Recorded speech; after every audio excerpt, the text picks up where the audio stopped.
Welcome to Anjaneya Vilas. எல்லோரும் சௌக்கியமாக இருக்கீங்களா? இன்றைக்கி நம்ம ஆஞ்சநேய விலாஸில் எலுமிச்சம்பழ சாதம் எப்படி பண்ணுறதுன்னு பார்க்க போகிறோம். கொஞ்சம் வித்தியாசமாக இந்த ரெசிப்பியை பண்ண போகிறோம். இது நல்ல ஃப்ளேவர்ஃபுல்லாகவும் டேஸ்டியாகவும் இருக்கும். எப்படி பண்ணுறதுங்கிறத வீடியோவில் பார்க்கலாம். நீங்கள் நம்ம சேனலை இதுவரை சப்ஸ்கிரைப் பண்ணலைன்னா சப்ஸ்கிரைப் பண்ணிக்கோங்க. பக்கத்தில் இருக்கிற பெல் ஐக்கானை ப்ரெஸ் பண்ணிங்கன்னா நான் புது வீடியோ போட்ட உடனுக்குடனே உங்களுக்கு நோட்டிஃபிகேஷன் வந்துடும். செய்ய தேவையான பொருட்கள்லாம் லிஸ்ட்டில் கொடுத்துருக்கேன், கீழே டிஸ்கிரிப்ஷன்லையும் கொடுக்குறேன், பார்த்துக்கோங்க. முதல்ல எலுமிச்சம்பழ சாதத்துக்கு தேவையான அளவு காரத்துக்கு பச்சை மிளகா நறுக்கிக்கலாம். நான் இப்போ 1 டம்ளர் பச்சரிசி எடுக்கிறேன். அதுக்கு நான் 3 பச்சை மிளகா சேர்த்துக்கிறேன். உங்களுக்கு வேணும்னா கூட கொஞ்சம் சேர்த்துக்கோங்க. இப்போ எலுமிச்சம்பழத்தோட தோலை நம்ம துருவி எடுத்துக்க போகிறோம். முதல்ல நல்லா உப்பு போட்டு நல்லா அலம்பிட்டு அதுக்கப்புறமா துருவும் போது அந்த வெள்ளை பார்ட்டு வராமல் பார்த்துக்கணும். வெள்ளை பார்ட்டு வந்ததுன்னா நம்மளுக்கு கசந்து போயிடும். வெறும் மேலே உள்ள மஞ்சள் பார்ட்டை மட்டும் துருவி எடுத்துக்கணும். இதோ இந்த மாதிரி 1 டம்ளர் அரிசிக்கு ஒரு அரை ஸ்பூன் இந்த தோல் இருந்ததுன்னா கரெக்டாக இருக்கும். நான் இப்போ அரிசி ஏற்கனவே களைஞ்சி தண்ணி அளந்து வச்சுருக்கேன். அதில் நம்ம துருவின எலுமிச்சம்பழ தோலை சேர்த்துப்போம்.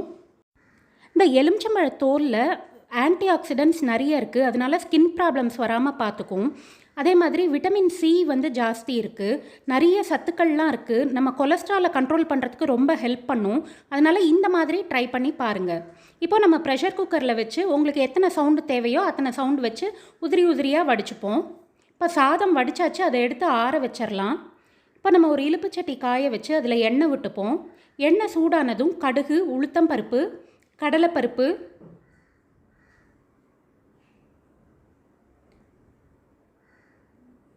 மிளகா வத்தல், நம்ம 3 பச்சை மிளகா போட்டுக்கிறோம். வாசனைக்காக ஒரு வத்தல் சேர்த்துக்கிறோம்.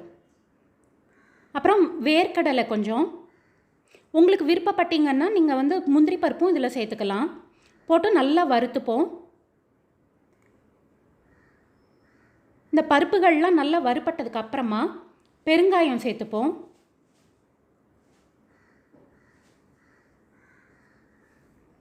பெருங்காயம் நல்லா பொரிஞ்சு வந்ததுக்கப்புறமா நம்ம நறுக்கி வச்சுருக்கிற பச்சை மிளகாயை சேர்த்துக்கலாம்.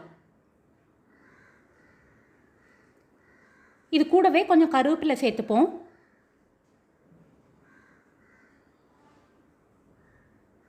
இப்போ எலுமிச்சம்பழ சாதத்துக்கு தேவையான அளவு மஞ்சள் பொடி சேர்த்துக்கலாம். சேர்த்து நல்லா வதக்கி விட்டுட்டு அடுப்பை ஆஃப் பண்ணிடுவோம்.